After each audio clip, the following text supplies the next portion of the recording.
Теплоизоляция стены прилегания к камину – это очень важный этап монтажа. Наиболее надежные материалы – это немецкий Силка и датский Суперизол.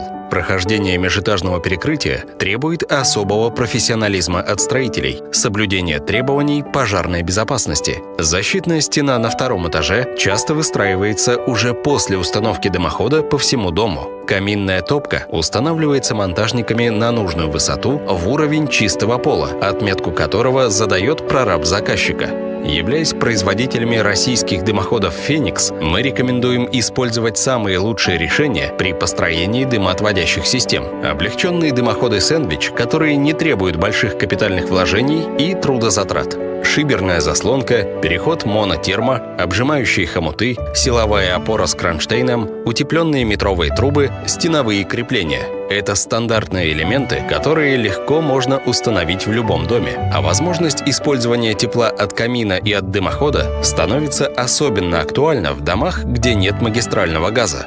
Проход кровельного пирога производится с использованием плит Силка и базальтовой ваты Роквелл. При этом необходимо обеспечить надежную гидроизоляцию крыши. Оголовок дымоходной трубы, кровельный элемент могут быть изготовлены в цвет кровли или в базовом исполнении из нержавеющей стали.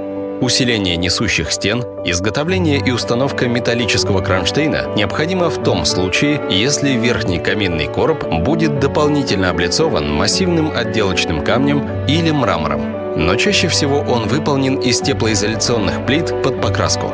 Строительство защитного короба из плит силиката кальция, закрывающего дымоход «Сэндвич» на верхних этажах жилого дома, это больше требование к эстетической составляющей. Монтаж каминной облицовки – это заключительный этап строительства. Иногда сначала строится черное тело для камина, а потом облицовывается отделочными материалами. В других уже готовые элементы камина, изготовленные на производстве, собираются вокруг топки, как конструктор Лего. И эту сборку можно осуществить даже на этапе финишной отделки дома. Вентиляционные решетки на верхнем каминном кожухе необходимы для выхода горячего воздуха, который образуется от нагрева корпуса каминной топки. Дровяная топка не должна перегреваться.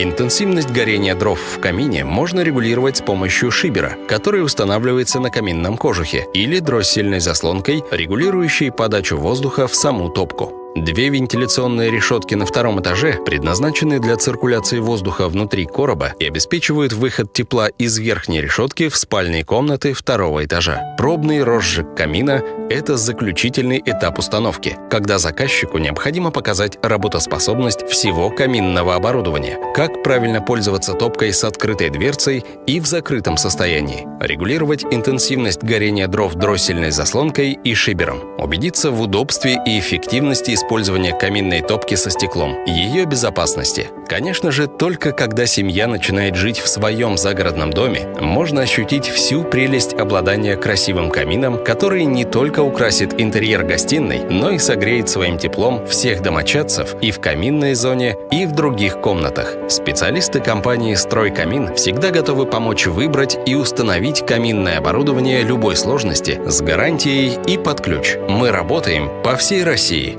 Доверяйте только профессионалам.